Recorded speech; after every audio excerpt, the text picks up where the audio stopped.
NU ini kan cuma kendaraan, benar nggak? Ya, bukan tujuan. Ini alat, bukan maksud. Karena dia alat, dia mesti ada reformasi ataupun revisi di dalamnya. Harus ada tajdid di dalamnya. Melihat sudah banyak tajdidnya. Tapi yang tidak boleh ditajdid yang 3 tadi. Itu nggak boleh ditajdid. Ini ditajdid batal. Karena ahlu sunnah, fiqih, tasawuf itu maksud. Itu maksud kita. Ini cuma kendaraan. Jika kendaraannya sudah melenceng, maka harus dikembalikan ke usulnya.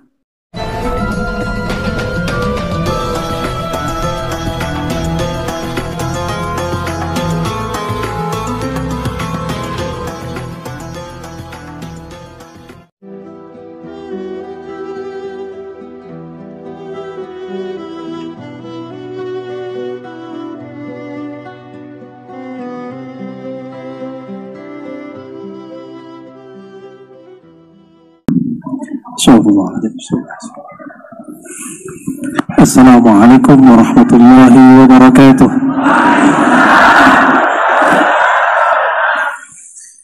Alhamdulilladzi amarna bidzikri. Asyhadu an la ilaha illallah wa asyhadu anna Muhammadan abduhu wa rasuluh. Allahumma salli wa sallim wa barik ala hadzal nabiyil karim sayyidina Ahmad wa ala alihi wa ashabihi jama'in. Amma ba'du, puji syukur kepada Allah Subhanahu wa taala yang menakdirkan kami malam yang berkah ini hadir di tempat kita semua. Dan syukur kita tidak sah jika kita tidak berterima kasih kepada Rasulullah sallallahu alaihi wasallam. Maka kita katakan jazakallahu anka ya Rasulullah. Ibu Rektor yang saya hormati, Sohibul Bait, luar biasa, Ketua Muslimat plus Rektor, itu termasuk aneh. Tapi baik.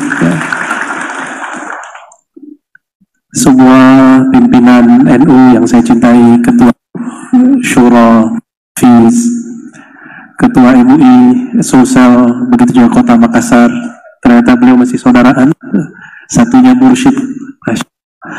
Begitu juga kepada Kepala Kanwil Kantor Kementerian Agama dan semua masyayikh, semua kiai, semua tuan guru, mohon maaf jika ada salah adab dari kami. Ini baru kali awal datang di Makassar. Ya.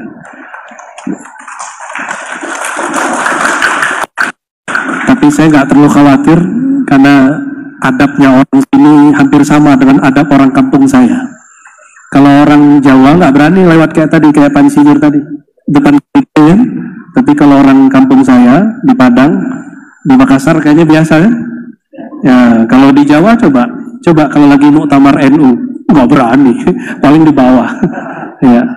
Hatta kita di kampus mahasiswa mau ke depan jongkok, kita yang suruh berdiri baru dia berdiri.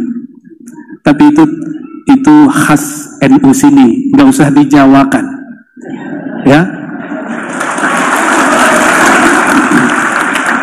NU Sumatera nggak usah biarkan saja dengan kesumateraannya, NU Sulawesi dengan kesulawesiannya. Tapi jangan kaget nanti kalau ke Pulau Jawa, orang Jawa luar biasa, mereka ketika berhadapan dengan guru mursyid, apalagi kiai-kiai para ketua, katanya Nusantara ya pakai. Kalau Nusantara ini bagian dari adab Nusantara. Maka orang Jawa kalau masuk ke Sulawesi nggak boleh makan hati. Kenapa nggak boleh makan hati? Ya adabnya jangan disamakan. Apalagi kalau nada orang sini lainnya, bahasa Indonesianya unik sekali ya. Tapi saya senang ya, alhamdulillah.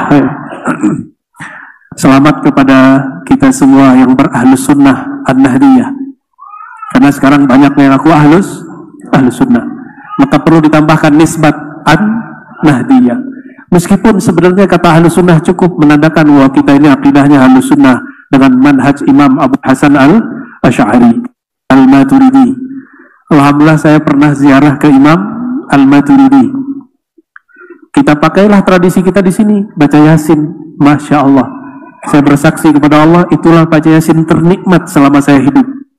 Baca Yasin di makbarahnya Sayyidina Syekh Abu Mansur Al-Maturidi. Beliau wafat tahun 333 Hijriah.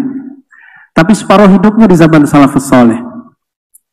Dan kita setia kepada akidah mereka. Karena akidah mereka lah yang teruji, terhubung kepada baginda Nabi Muhammad sallallahu alaihi wasallam. Dalam ijma'nya ulama tasawuf itu ada ijma' usulul abdi ilallah, syartu usulil abdi ilallah, syarat usul seorang hamba kepada Allah adalah al-i'tiqad as-sahih, akidah yang sahih. Itu sebabnya di dalam kitab Imam Abu Mansur Al-Baghdadi, beliau mengatakan ketika ada orang menyebut Sufi Mu'tazili, beliau tolak itu. Apa katanya? Tidaklah bercampur akidah yang batil dengan hati yang jernih. Itu ungkapan beliau, ya. Dan kita bersyukur, jadi ternyata berahlu sunnah tidak cukup hanya berakidah. Ahlu sunnah Imam Asy'ari mesti ada penerapannya secara zahir dengan mazhab, dan kita memilih 4 mazhab, walaupun prakteknya di NU cuma 1, bener ya?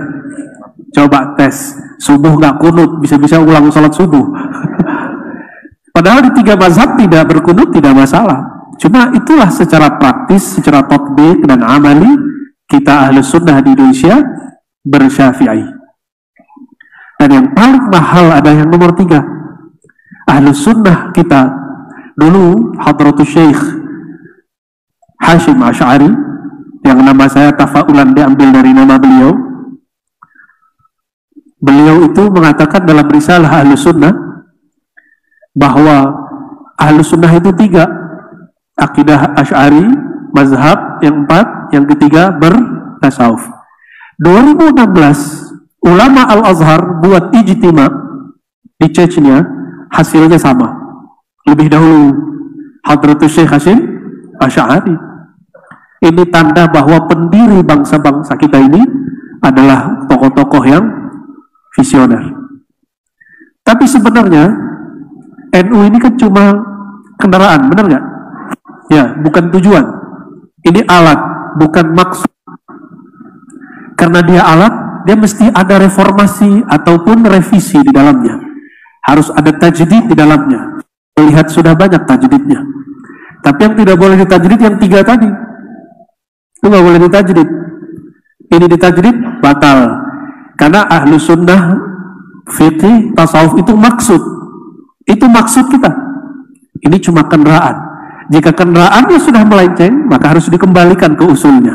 Dan saya yakin, karena ini keluarga besar, biasanya keluarga besar kan saudaraannya. Ini ya. Kalau saudaraan biasanya tengkar nggak? Ya, rebutan mainan nggak? Punya anak nggak, Bu? Punya anak nggak, Ustaz? Ada. Ustaz ya, bukan Ustaz. Saya namanya Ar-Razi, jadi Rosi di sini, yang bisa ngebut ya. Kalau anak kita laki-laki 3, umurnya nggak berjauhan, 1 dapat mainan, rebutannya rebutan. Sebenarnya di NU itu banyak yang rebutan. Alhamdulillah, tanda mereka banyak ya. Dan itu tidak masalah, makanya ayatnya turun, fa'aslihu baina akhawaikum. Maka islahlah saudaramu, bukan disatukan, tapi diislah. Disatukan sulit. Gimana mau nyatukan? Di NU ada jam'iyah thariqah. Thariqahnya ada 40, benar nggak? Nggak boleh kita maksa orang satu thariqah. Nggak bisa. Hatta di mazhab Syafi'i itu ada berapa furu'-furu' yang berlainan. Bapak Ibu, para masyayikh, jamaah yang dimuliakan Allah, tema kita tentang zikir. Saya pun baru tahu barusan, 10 menit sebelum sampai. Jadi mendadak ini Bu Rektor ya. Maka ketika saya lihat ini para kiai semua ini, masa saya ceramah di hadapan para kiai ini? Tidak mungkin ya. Maka ini bukan tazkirah untuk beliau-beliau, tapi tazkirah li walil muridin, bukan lil masyayikh ya. Ini tazkirah untuk saya dan bagi para murid, bukan untuk para kiai. Kiai insya Allah merestui. Insya Allah.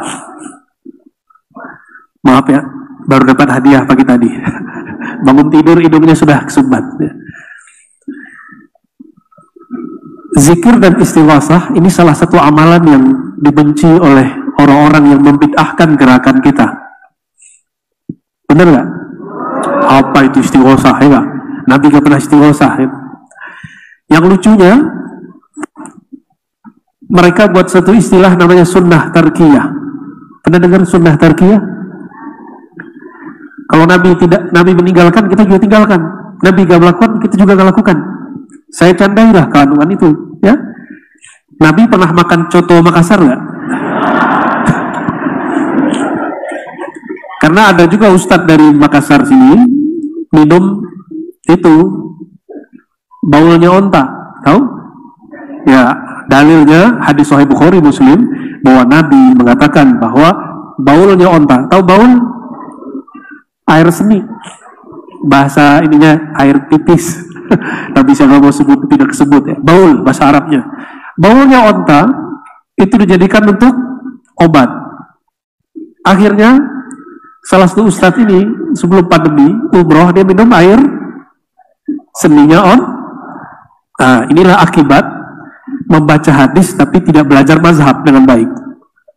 Belajar hadis tapi nggak belajar usul fikih dengan baik. Mohon maaf ya, tapi sepertinya dia bukan orang Nahdiyin ya. Di hadis itu ada asbabul wurud. Apa asbabul wurudnya? Ada orang datang kepada Rasulullah SAW, mereka sakit, mu'alaf. Dilihat sakitnya, kalau kita sebut hari ini sakit kuning, maka diberilah terapi bi albaniha wa abwaliha. Minum air susu dan air seninya onta. Maka minumlah. Beberapa hari sembuh. Kira-kira apa ilatnya di situ? Yang belajar usul fikih. Ilat dalam mazhab Syafi'i, keharaman sesuatu salah satunya istighbaz, khabith, yang dianggap menjijikkan. Nah ini air baulnya onta itu menjijikan. Tapi kok Nabi membolehkan mereka meminumnya? Kira-kira kenapa? Darurat? Nah, sambung lagi. Darurat, tauhid, tubihun. Oke. Darurat apa yang ada saat itu? Mereka sakit. Kalau kita sehat, nggak usah minum. Ya kalau KNU biasanya gampang tuh hadisnya. Cuma kalau bukan KNU agak sulit. Ya. Walaupun sudah kuliah di luar negeri. Ya.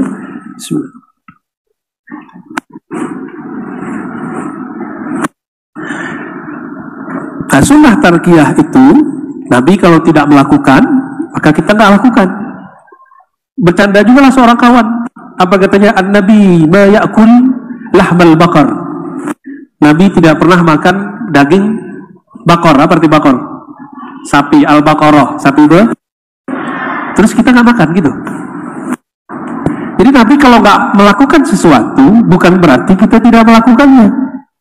Yang kita tidak lakukan itu yang Nabi at-tark bi ma'nal mana', yang Nabi larang atau Nabi makruh. Istighosah dan zikir, Nabi masih perlu istighosah nggak? Kalau Nabi juga perlu. Kenapa? Setiap nafasnya adalah doa. Setiap nafasnya zikir. Kata Sayyidah Aisyah, kana Rasulullah sallallahu alaihi wasallam yazkurullaha ala kulli ahyani. Hadis sahih. Nabi setiap nafasnya naik turun zikrullah. Ala kulli ahyan. Ahyan itu waktu. Waktu itu bagi ulama ahlullah disebut nafas. Waktuka, saatuka, yani nafasuka. Waktu kita, saah kita adalah nafas kita ini. Kalau yang di jam, tek-tek-tek itu menandakan waktu. Waktu bukan itu. Makanya Allah Subhanahu wa taala menyebut dirinya anad dahru, akulah sang waktu. Maka jika seseorang menyadari waktu yang ada dalam dirinya, dia sedang terhubung kepada Allah Subhanahu wa Ta'ala. Ada sebuah diskusi yang mau saya bacakan, yang hadis ini sudah sering kita dengar. Hadis Imam Bukhari, Nabi SAW mengatakan, Allah berfirman, Ana jalisun man dzakarani. Aku adalah teman duduk, jalis. Jalis, duduknya lama, betah. Jalisun, teman duduk siapa? Man dzakarani, siapa saja yang berzikir kepadaku. Oleh karena itu, salah satu kebiasaan para kiai kita dari dulu suka beristighosah dan berzikir. Supaya apa? Supaya jadi teman duduknya Allah Subhanahu wa Ta'ala. Gak usah khawatir, ini hadis. Ulama ahli sunnah sudah mengerti bahwa Allah itu bukanlah benda. Karena dia bukan benda, disebut duduk bukanlah duduk menempati suatu tempat. Karena Allah sudah ada sebelum tempat itu. Kira-kira Bapak Ibu, teman duduknya presiden keren nggak? Dompetnya keren nggak? Ya, teman duduknya menteri hebat nggak? Teman duduknya ketua Tanfis, ketua Syuriah hebat nggak? Teman duduknya mursyid orang manhab nggak? Hatinya hebat nggak? Pasti luar biasa. Orang yang bisa duduk bersama orang-orang besar, pasti dia orang besar. Jika Allah mengatakan ana jalisun man dzakarani, aku teman duduk orang-orang yang menyebut namaku, orang-orang yang mengingat zatku, sifatku, af'alku. Kira-kira orang itu hebat gak? Jadi kalau mau cari orang hebat di dunia, itu bukan, mohon maaf, bukan pejabat-pejabat tinggi, ketua-ketua organisasi, tetapi orang-orang yang kolbunya makmur dengan zikrullah. Itulah yang kita cari. Orang-orang seperti itulah yang mesti diziarahi, kita sowan setiap ada waktu kepada beliau. Kenapa? Jika mereka adalah teman duduknya Allah, kalau kita sesekali ketemu mereka, apa yang akan kita rasakan? Kita akan melihat nurullah di situ. Itu yang dikatakan Nabi SAW ketika ditanya, Man awliyaullah, siapakah wali-wali Allah, kekasih Allah? Apa jawaban baginda Rasulullah SAW? Man idza ru'u dzukirallah. Orang yang jika dilihat, dipandang, membuat orang yang memandangnya ingat Allah Subhanahu wa Ta'ala. Maaf, boleh kipas anginnya diarahin dikit.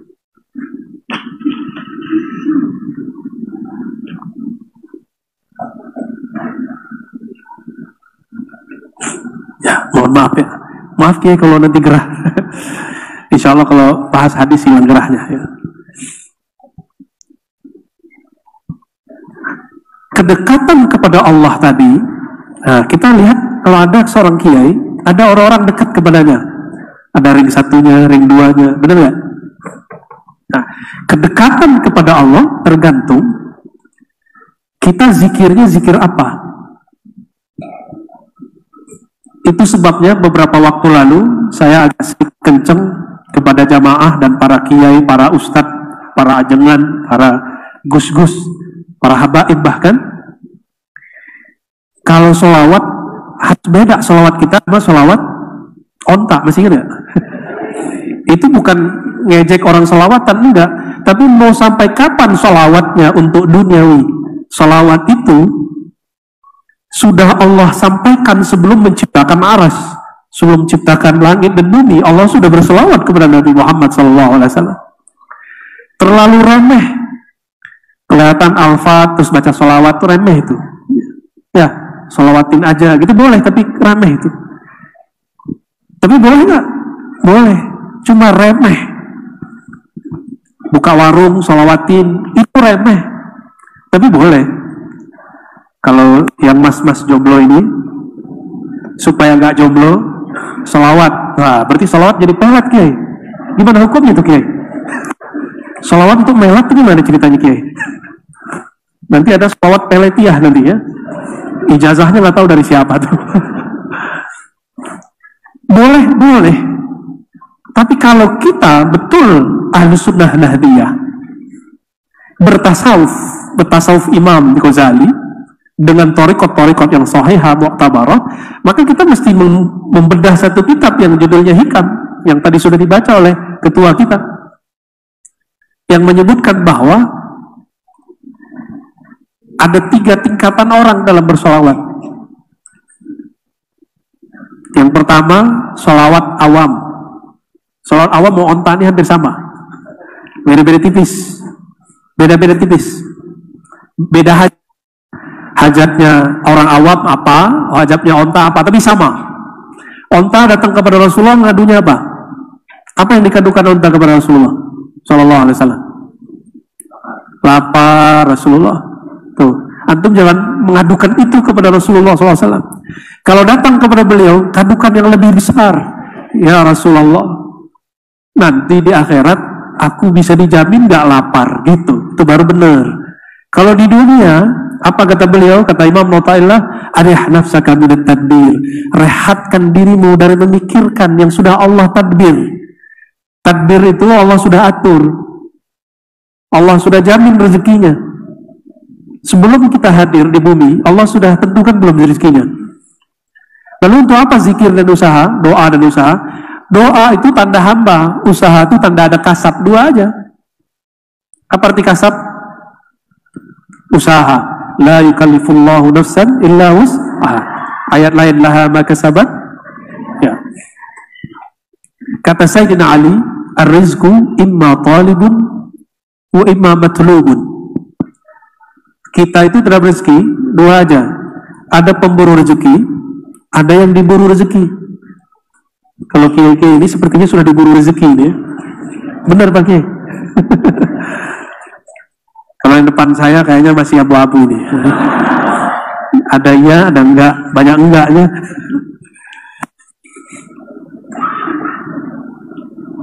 Allah kalau kirim rezeki lebih canggih daripada pos, JNE, Tiki, kirim duit, kirim barang. Kalau lembaga-lembaga tadi itu tidak pernah salah kirim, hampir jarang salah kirim. Masa Allah salah kirim? Mungkin nggak? Kalau orang paham ini, ustadz tidak akan hasad kepada ustadz yang lain. Kiai tidak akan iri kepada kiai yang lain. Orang bekerja tidak akan hasad kepada orang yang lain. Cuma kan nggak semua orang sampai kepada makom itu. Ya, itu makom sederhana kok. Makom alhamdulillahi rabbil alamin, itu maknanya itu. Ya, mau saya berdiri? Izin kiai ya. Kakinya udah mulai semutan soalnya.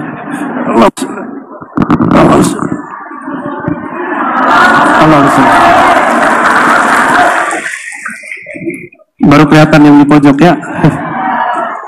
Aslinya kaki saya semutan, bukan pengen lihat yang di pojok. Jika disebutkan ana jali, aku teman duduk, teman nongkrong, teman ngobrol, orang yang menyebut-nyebut namaku, maka ada tingkatan orang yang dekat kepada Allah. Ya, kalau tadi cuma nyebut-nyebut, nyebut itu gimana? Ya Allah, ya Allah, ya Allah, itu nyebut namanya. Ya, ada orang yang nyebut-nyebut nama Ibu Rektor. Ada orang di dalam kantor barengan, bagian mana makomnya? Ya, di luar sebut-sebut Bu Rektor, Bu Rektor, Bu Rektor, Bu Rektor, Bu Rektor. Tapi di dalam kantor ada orang ngobrol. Kalau sudah ketemu, mungkin nggak sebut-sebut nama Bu Rektor. Bu Rektor nanti nanya, kamu ada apa Mas?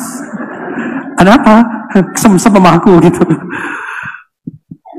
Jadi ternyata makom nyebut-nyebut itu makom pertama. Supaya hati ini terbiasa kepada yang punya nama. Ya. Ini ada yang muda-muda nggak sih? Oh ada. Kalau yang muda-muda nih, kalau yang tua-tua saya udah paham. Pernah jatuh cinta nggak yang jomblo-jomblo ini? Ya. Kalau jatuh cinta, oh ada mbak-mbak juga ya. Kalau jatuh cinta sama seseorang, cari-cari nama dia nggak di Google, di Facebook, Instagram, tuh kan, cari-cari nama dia. Maka pertama kali kita membangun hubungan kepada Allah itu cari-cari nama di Google Kolbu. Jadi harus dibanyak-banyakin di sini, harus dibanyak-banyakin. Coba nih, yang jomblo nih, yang ada itu apa tuh? Lambang apa tuh? PMI. Oh, lambang PMI. Ente anggotanya? Kayaknya wajahnya masih wajah-wajah SMA. Tapi ternyata udah mahasiswa ya. Ya, ngaku jomblo, orang-orang masih percaya nih ya. Kalau ente suka sama yang ono, nyari-nyari nggak di Google? Enggak, emang nggak ada di Google. Adanya di mana? Di Instagram ya. Nyarinya di mana? Di Instagram. Berarti ada cara berkomunikasi. Instagram, Facebook itu disebut thoriqoh. Cara membangun komunikasi kepada Allah SWT itu thoriqoh. Ya, jadi kalau anak muda thoriqohnya ada Instagramnya, ada yang baru-baru nih TikTok gitu ya. Pak Kiai tahu TikTok apa Ki? Pak Kiai tahu TikTok tuh ambil rotan, kepala muslim TikTok baru tahu ya. Itu bid'ah semua Pak Kiai. Nabi nggak pernah main TikTok. Kalau kita sudah kenal, nah biasanya kayak add dulu, benar ya? Di add dulu sama, di kolbu itu modelnya sama. Itu sistem yang dikatakan oleh Imam Ibn Arabi karena Allah sirrahu dulu jauh-jauh hari yang wafat tahun 638 Hijriah. Apa kata beliau? Manusia itu alam kecil. Maka sistem yang ada di alam itu ada semua di dalam diri manusia. Kalau dulu Imam Ibn Arabi nggak ada TikTok, jadi dia contohnya pohon, air, disebutlah an-nasir yang 4. Sekarang anak-anak muda kita cerita an-nasir yang 4 dia bengong. Ini ngomong apa nih? Ya, padahal thoriqohnya orang Sulawesi dulu itu ngaji an-nasir yang 4. Syekh Yusuf Al-Makassari. Saya 2009 kan mengkaji risalah-risalah beliau yang ditulis di Sri Lanka, yang beliau sebut dengan negeri Thailand. Jadi beliau itu dibuang ke Sri Lanka jadi guru, dibuang ke Jawa jadi guru, dibuang ke Cape Town jadi guru. Sama sih ya, orang Sulawesi sekarang di Jakarta jadi imam besar Istiqlal. Ya. Alhamdulillah ya. Ada yang jadi rektor kemarin, rektor PTIG sampai sekarang masih. Beliau juga tuh orangnya. Rektor ini di tempat saya ngajar itu orang Palu, ibunda Profesor Huzaimah. Mungkin para kiai ada yang pernah berguru kepada beliau. Berarti kita seperguruan kiai. Ya. Itu kalau saya ngomong apa dikit dia langsung tunjuk. Kamu jangan liberal. Oh, ternyata orang usuluddin kalau berbicara dengan orang syariah harus hati-hati. Ya, benar nggak? Padahal insya Allah saya luar dalam Ahlussunnah, tenang aja, nggak akan masuk ke liberalisme, sekularisme, insya Allah nggak. Ya, ngaji akidah dari kecil sampai hari ini. Jadi kalau ada orang pura-pura Ahlussunnah pun kita tahu insya Allah. Ya, ada orang takiyah insya Allah ngerti. Nggak usah ngomong, lihat muka aja udah tahu. Ya. Orang yang mengatakan Tuhan di atas itu paling gampang tahunya. Kelihatan di wajah gitu. Serius. Orang kerjanya dulu debat terus. Tapi emang begitu, gak boleh keras. Mereka itu lagi mencari Tuhan. Ana jalisun man dzakarani. Maka kedekatan pertama yaitu zakara ismi, menyebut-nyebut namaku, menyebut-nyebut nama. Saya, nama kecil saya, ujung namanya Mbah Hashim Ash'ari. Nama kecil saya Ari. Waktu ke suatu tempat, itu orang manggil Arazi, saya nggak boleh. Kali ada Arazi di belakangku, jalan aja. Pas rame-rame, orang manggil Arazi. Wah, kayaknya lah kita Assalamualaikum. Ada satu nongol panggil Ari. Saya lihat, ini orang kok kayak kenal. Kami sudah tidak jumpa bertahun-tahun, dulu kecil. Langsung saya ambil, saya bawa ke dalam. Terobos kayak tadi itu, ya, banser kita terobos aja, nggak mau masuk dalam. Kira-kira seperti itu. Apa rahasianya? Jadi menyebut nama itu ada nama yang umum, ada nama yang khas. Itu ke makhluk. Paham nggak maksudnya? Itu yang disebut al-ismul a'zam. Ada nama-nama di sisi Allah yang nama spesial, disebut al-ismul a'zam. A'zam itu agung. Jika Allah dipanggil, semua orang panggil ya Allah, ya Allah, ya orang panggil semua. Tapi jika dia dipanggil dengan nama A'zam, Allah akan langsung nanya, kamu mau apa? Gitu. Ya Abdi, wahai hambaku, apa yang kau mau? Tapi kalau si hambanya bijak mengatakan, ya Rabb, sebelum aku ada, engkau sudah tahu. Anta alim qabla wujudi. Tapi kalau nggak paham, apa yang terjadi? Si hamba su'ul adab kepada Allah. Si hamba memberitahu hajatnya kepada Allah. Seakan-akan Allah belum tahu hajatnya, lalu dia beritahu. Su'ul adab nggak? Nah itu su'ul adab orang baca doa. Dia mengira doanya memberitahu Allah. Doa kita tidak pernah memberitahu Allah. Allah sudah tahu, belum berkalam Allah sudah tahu. Maka berdoa bukan memberitahu. Doa itu menunjukkan ubudiyah, kehambaan kepada Allah Subhanahu wa taala. Oleh karenanya Imam Abul Hasan Syazili itu thariqat asalnya Idrisiyah Pak Kiai.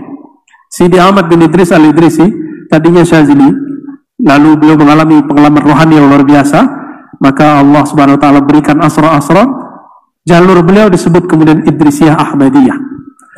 Ya. Imam Syazili mengatakan Ismul A'zam itu tidak hanya nama Asmaul Husna dan nama-nama spesial itu. Al-Ismul A'zam itu adalah waliyun min awliyaillah. Kekasih-kekasih Allah itu juga disebut Al-Ismul A'zam. Makanya kita buat namanya tawassul dan istighosah. Inilah dasar kenapa istighosah itu ada.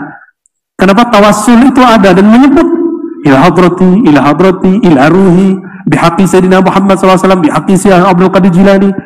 Kenapa kita menyebut seperti itu? Karena aulia itu adalah al-ismul a'zam. Saya pernah mau menemui Abuya Said Ahmad bin Abuya Said Muhammad di Mekah. Mungkin beliau pun sudah lupa, ya, udah lama. Itu mau ke sana, jawabnya yang jaga, kamu murid siapa? Nah, gitu. Maka kita harus sebut nama guru kita. Saya murid Syekh Fulan di Pulau Jawa. Oh itu gurunya, itu si anunya Abuya. Langsung masuk. Di umrah yang berikut, cowoknya ikut ngaji nih. Di umrah yang berikut, saya mau datang lagi. Di Saudi sudah ketat.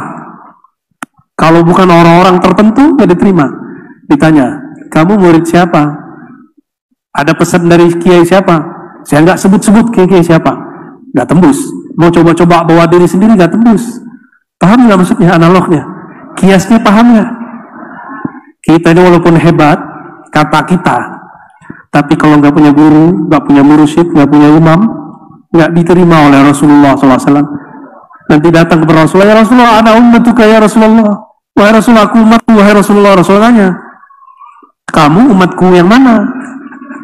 Ditanya dulu, umatku yang mana? Nanti kita jawab, saya akidahnya ikut imam ini, ikut imam itu, ikut, boleh. Mungkin kalau berandai-andai, kalau Gus Dur masih hidup, mungkin beliau berandai-andai. Ngomong aja NU gitu. Allahumma sholli ala Sayyidina Muhammad. Tapi ntar ini diputar-putar orang. Kita nggak akan ngomong begitu. Kita hanya ngomong begini, al-isnad minad-din. Yang ngomong siapa ini? Imam Ibnu Mubarak. Belum ada NU secara organisasi saat itu. Tapi Ibnu Mubarak mengatakan al-isnad minad-din. Bersanad itu bagian dari agama. Di NU berguru penting nggak? Penting. Maka al-isnad minad-din itu yang diulang-ulang oleh Hadratus Syekh Hasyim Asy'ari dan para kiai ulama-ulama NU. Inilah jadi spirit pergerakan kita. Cuma mohon maaf Pak Kiai, terima kasih sudah menerima saya di keluarga besar NU Sulawesi Selatan khususnya. Saya sebenarnya istri saya itu senang kalau saya menghadiri acara NU. Ya, dia NU lahir batin dia.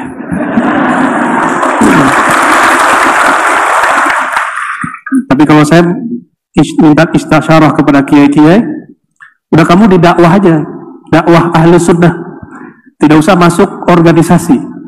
Maka untuk sementara saya tidak masuk dulu ke struktural kemanapun, cuma mendakwakan spirit ahli sunnah wal jamaah. Ya. Gimana? Boleh nggak? Allahumma sholli ala sayyidina Muhammad. Jadi apabila kita memanggil dengan nama yang spesial, Allah akan menoleh dengan tolehan iltifat yang khas, dengan menoleh yang spesial. Itulah rahasia kenapa ada kiai-kiai tertentu yang Allah beri sir di kolbunya. Maka sir di kolbu seorang syekh kiai tergantung nama apa yang dia ulang-ulang di kolbunya. Saya punya guru, dia hanya ulang-ulang basmalah. Bismillah, bismillah, bismillah aja, mau ngapain bismillah. Dan kita melihat dia fana fi asma'illah. Dia fana asik dalam nama Allah Subhanahu wa ta'ala. Ada yang lebih tinggi lagi. Ya, tadi asma ismul azam. Ada nama af'al, ada nama sifat, ada nama zat. Maka kedekatan orang kepada Allah ketika Allah mengatakan ana jalisun man dzakarani, aku teman duduk yang menyebut namaku, yang mengingat aku. Di situ disebutkan zakarani, mengingat aku. Aku yang mana yang dia ingat? Aku namaku, perbuatanku, sifatku, atau zatku. Nah, yang mengingat Allah, zatnya, sifatnya, itu ring satunya Allah itu. Itulah para anbiya dan aulia. Kita kalau belum sampai di sana, minimal mengingat yang dua level ini, nama dan af'al. Ingat nama Allah, ingat perbuatan-perbuatan Allah. Pasti hafal ayat ini. Ya Bani Israel dzkuru ni'mati allati an'amtu 'alaikum. Wahai Bani Israel, ingatlah. Apa yang perlu diingat? Nikmatku kepada kamu. Nikmat Allah itu fi'lullah, perbuatan Allah. Cuma orang mengingat nikmat Allah itu ada dua. Ada yang mengingat nikmatnya, ada yang mengingat pemberi nikmat. Nah, ini beda lagi. Kalau yang ingat nikmat, gaji naik, dia bersyukur kepada Allah. Kalau gajinya tersendat, ngomong, saya udah sholat 5 waktu, udah istighosah, kurang apa lagi ya Allah? Gitu ya. Kalau ada orang-orang nahdiyin begitu, saya meragukan kenahdiyinnya, ya. Berarti dia nggak ngaji hikam, ya. Dia nggak ngaji tasawuf. Bani Israel hanya ingat Allah perbuatannya, pemberiannya, tidak ingat sang pemberi. Sama dengan hubungan suami dan istri. Kalau hubungan mereka hanya hubungan memberi, kalau nafkah besar, istri senang. Kalau nafkahnya sedikit, istri kalau hubungannya cuma hubungan pemberian, bukan hubungan yang memberi dan yang diberi, maka cintanya nggak abadi. Pemberiannya besar, cintanya besar. Kalau pemberiannya sedikit, cintanya sedikit. Imam Ibnu Abbad menyebut orang seperti ini ikhlas versi Ummal, pekerja keras. Versi siapa? Pekerja keras. Bahkan kalau kita sebut, mohon maaf, ikhlas karyawan. Ummal itu bisa diartikan karyawan juga. Orang pekerja, mohon maaf, jangan, boleh jadi pegawai, boleh jadi karyawan, tapi mental jangan karyawan dan pegawai. Kalau mental pegawai, gaji 13 baru semangat, bener. Kalau gaji 13 gak ada, tapi orang NU nggak perlu gaji 13 ya. Tanya aja bagi bulan Maulid itu gaji 13 tuh. Allahumma sholli ala Muhammad. Ana jalisun man dzakarani. Aku teman duduk, teman ngobrol. Pernah punya teman hanya mau ngobrol kalau mau ngutang, ada nggak? Ada. Allah terima, kita terima, tapi muka kita agak gimana gitu sama dia, ya. Kalau dia datang pasti minta di traktir. Walaupun di dompet kita ada duit, tapi kita senang ditraktir, benar nggak? Kenapa? Tahadu, tahabu. Saling berbagi hadiah, kalian akan saling mencinta. Jadi jangan cuma senang ditraktir atau senang diutangin, ngutangin juga dan sebaliknya. Nah, apabila kita nggak suka dengan orang yang tadi, bosen. Jadi kalau ada orang begitu, cepet-cepet kasih. Sama, jika ada orang meminta kepada Allah, rajin sholat, rajin zikir, istighosah, giliran ada hajat, itu cepat dikasih sama Allah, tapi Allah nggak melirik dia setelah itu. Mau seperti itu? Kalau Allah tidak melirik ke dalam kolbu, kita gelisah. Seperti seorang istri ketika melihat suaminya mulai melirik yang lain, tidak melirik ke dirinya, ini istri gelisah nggak? Gelisah. Gelisahnya roh apabila Allah tidak menatapnya itu lebih bahaya daripada gelisahnya seorang istri jika tidak ditatap suaminya. Paham, Mas? Ya, maka lirik dulu ya. Itulah makna ana ma'ahu idza dzakarani, itu sama. Maka di situ ada dua ibarat, ana jalis, ana ma'ah. Maka jalis itu namanya muraqabah mujalasah, belum ada di kitab. Yang ada di kitab muraqabah ma'iyah. Muraqabah ma'iyah, padahal ada hadisnya. Apa bedanya ma'iyah dengan jalis? Kalau muraqabah ma'iyah berasa dibersamai Allah. Kalau jalis ngobrol, lebih dekat. Jalisun man dzakarani, diajak ngobrol sama Allah. Saya mau tanya, kalau ngobrol sama, kalau misalnya sering berangkat pakai sopir driver Grab, itu obrolannya apa? Obrolannya macet, ya? Ternyata macetnya sama dengan Jakarta. Ya, mungkin karena ada perbaikan jalan ya, semoga cepat selesai, amin. Ya. Kalau kita ketemu sama drivernya taksi, ngomongnya sama, biaya bensin naik, gitu ya. Kecuali si drivernya orang spesial, maka dia akan ngajak ngobrol yang lebih hebat. Kalau ngobrol sama orang kampus, obrolannya apa? Diskusi filsafat. Kalau ketemu sama teman-teman ahli bahsul masail, pembahasannya apa? Cari-cari masalah ya. Bahsul, mencari masail, masalah, cari-cari kesalahan orang, itu bisa tuh ya. Kesalahan ini, bid'ahnya ini, pelanggaran ini karakter ini kalau belum diobati pakai Ihya Ulumuddin, masuk jadi komisi fatwa di MUI, gawat itu. Serius, tanya kepada para kiai kita ini ya. Gawat itu kalau karakter bahsul masail belum dimandikan dengan hikmahnya Ihya Ulumuddin. Wajib. Jadi siapapun yang belajar bahsul masail, coba cari guru mengaji Ihya Ulumuddin. Kalau menurut saya itu wajib. Karena manhaj kita bertasawuf Imam Ghazali. Biar tidak mengulangi kesalahan Imam Ghazali. Imam Ghazali sekali debat 300 orang bisa terdiam. 300 orang ulama diam, itu Ghazali itu orangnya. Maka beliau disebutlah hujjatul Islam. Jalis, duduk bersama dengan politisi, ini kan sudah mulai tahun politik, obrolannya apa? Kalau Nahdien partainya apa ya?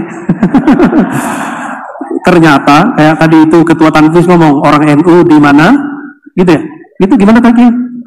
Soalnya ya, ibaratnya orang Nahdien di mana-mana. Oke, berarti ada di partai hijau, partai biru, partai merah juga, kuning juga banyak. Ya itu urusan antum lah ya. Kalau kita ketemu politisi, walaupun dia kiai, obrolan politik. Coba antum ketemu dengan pengusaha.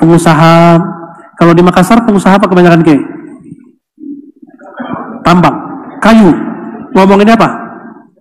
Ngomongin kayu, jenis kayu, harga kayu naik, turun, itu diobrolin. Kalau ketemu ibu-ibu, ngomongin apa, Bu?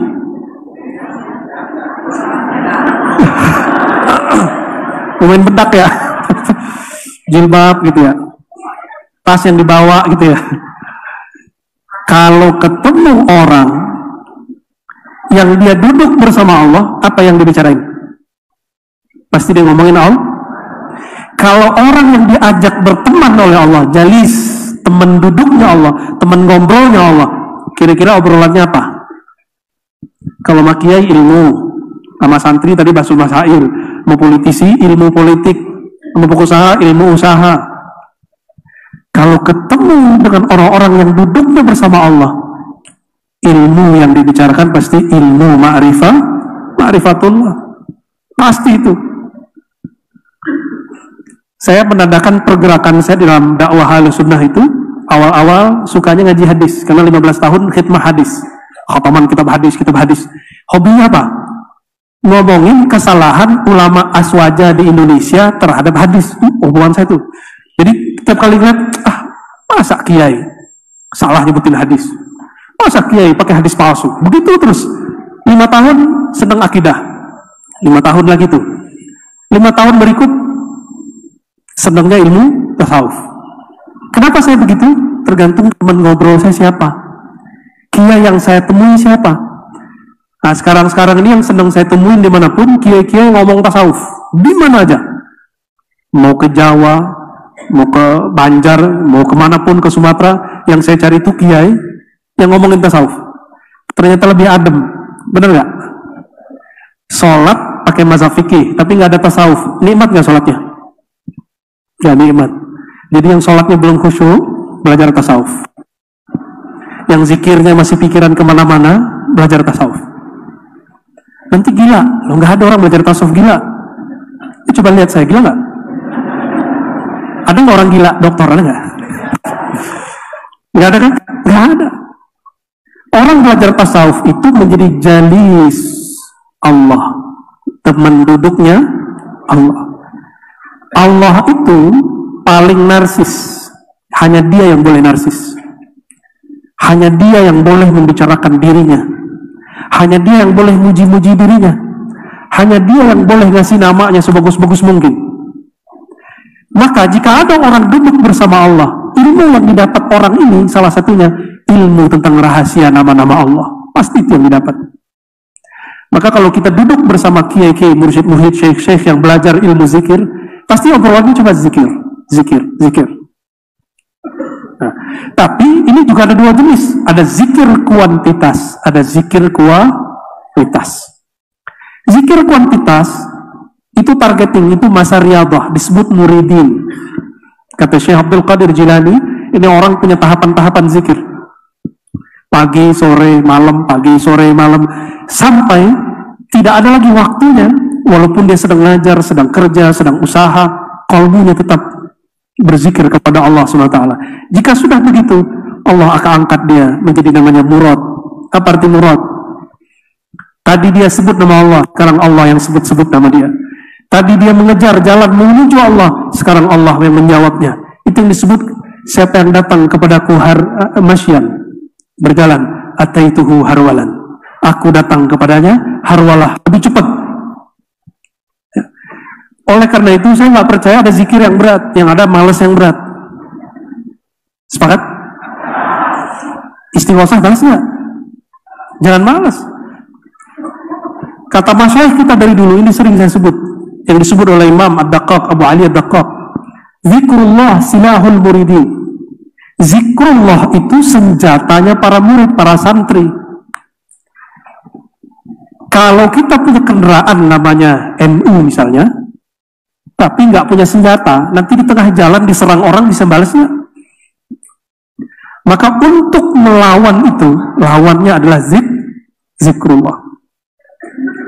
Maka wajib, bukan lagi sunnah.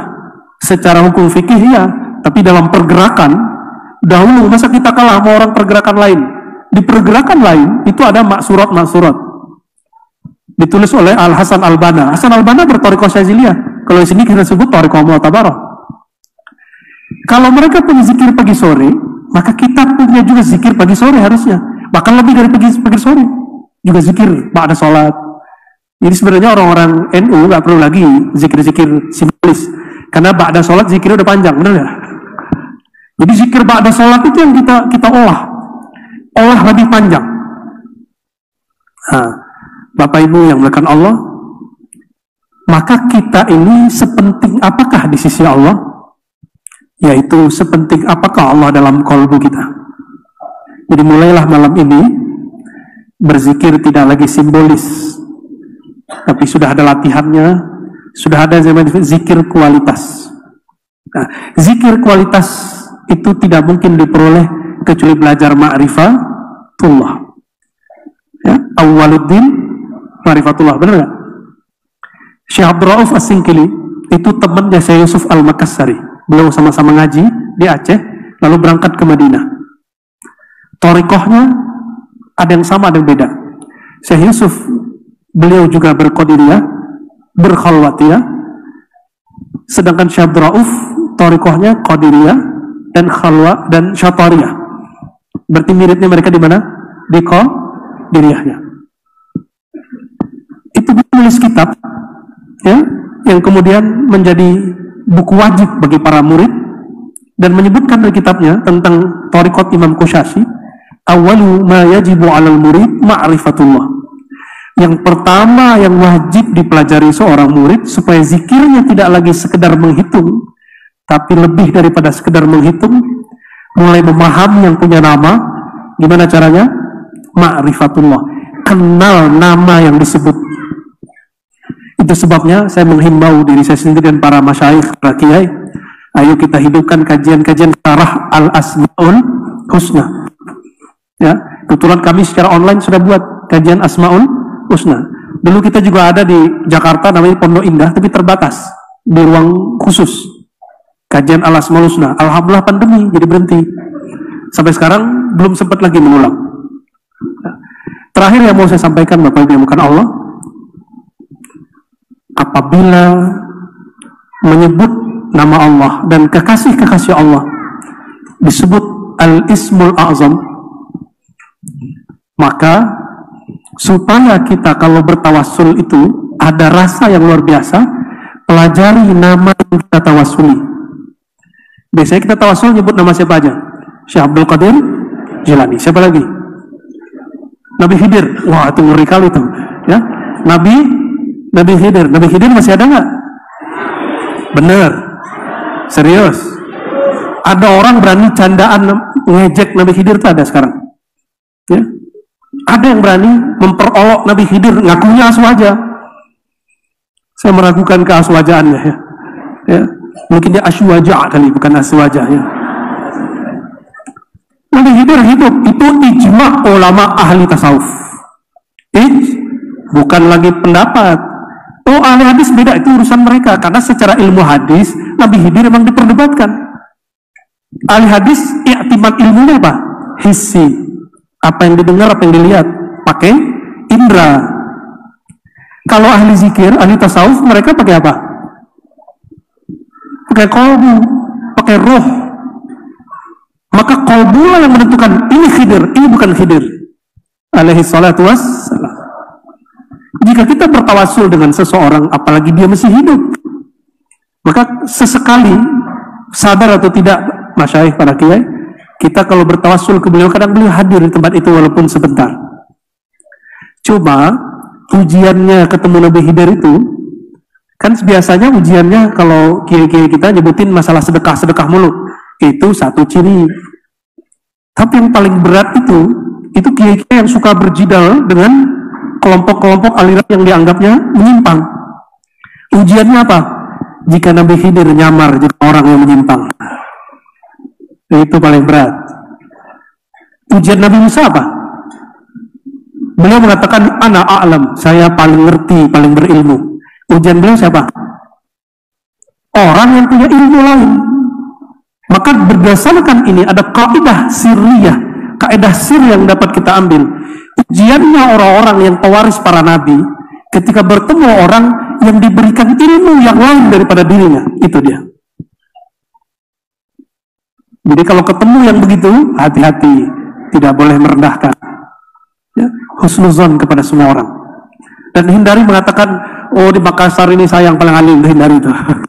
Paling kalau dia ngomong yang paling sakti saya, waduh gawat ya. Tunggu ya. Biasanya langsung ada pelajaran dari situ. Kalau Allah masih sayang. Karena Allah sayang kepada Sayyidina Musa alaihissalam, Allah kemudian utuslah Nabi Khidir untuk ngajak orang yang paling alim ini ngobrol dengan yang alim dengan ilmu yang lain. Pak, bayangin, Nabi Khidir melakukan hal-hal semua pantangan Nabi Musa. Maka itu kaidah yang kedua.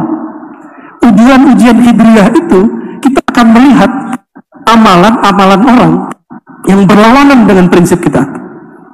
Itu Khidriyah itu. Itu yang kita tawasulin itu. Ya. Oh, ada teman saya dapat salam aja udah seneng banget. Dapat salam aja udah seneng banget. Tapi merendahkan Nabi Khidir, itu nggak benar. Ya. Dan salah satu sir para kiai NU dari masa ke masa yang saya tahu adalah muhadatsah Khidiriyah, itu tertulis dari kitab Khatul Aulia atau Siratul Aulia karya Imam Al-Hakim At-Tirmizi, imam ahli hadis semasa dengan Bukhari, Muslim, Ibnu Khuzaimah. Apa kata beliau? Salah satu ciri aulia pendiri NU wali gak? Bener gak nih?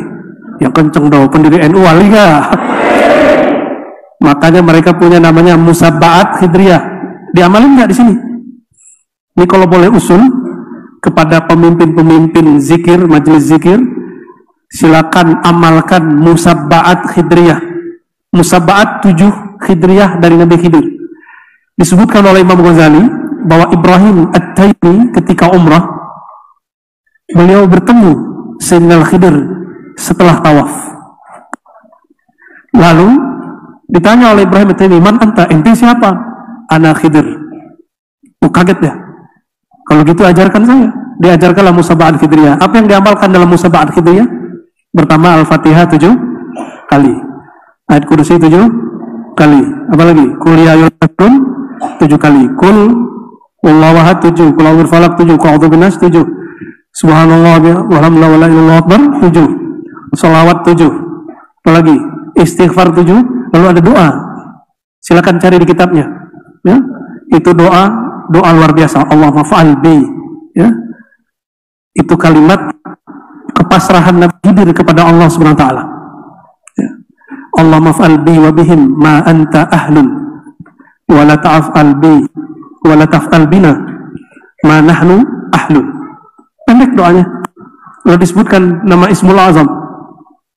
Jadi supaya tawassul khidriyahnya kuat, setahu saya dulu para masyayikh ketika mau istighosahan, mereka baca namanya Musabbaat Khidriyah. Baca itu, ya. Silakan diamalkan. Kalau kurang mantap, minta ijazahnya ke ulama-ulama di Jawa, ya. Di Kediri, di Jombang itu banyak ngamalin. Ya. Cuma yang punya sanad Ihya Ulumuddin sudah bersambung kepada beliau. Ya, saya yakin beberapa masyayikh kita di sini memegang sanad Ihya Ulumuddin. Di jilid pertama bagian zikir disebutkan supaya tawassulnya tambah kuat dan ciri-ciri Nabi Khidir berbicara ilmu, berbicara asrar, maka tawassulnya bukan lagi tawassul kuantitas, masuk kepada tawassul kualitas. Semoga Allah memberkahi pergerakan ini, memberkahi ulama-ulama nahdiyin, ulama-ulama yang berjuang untuk ahlus sunnah wal jamaah. Demikian dari kami. Wassalamualaikum warahmatullahi wabarakatuh.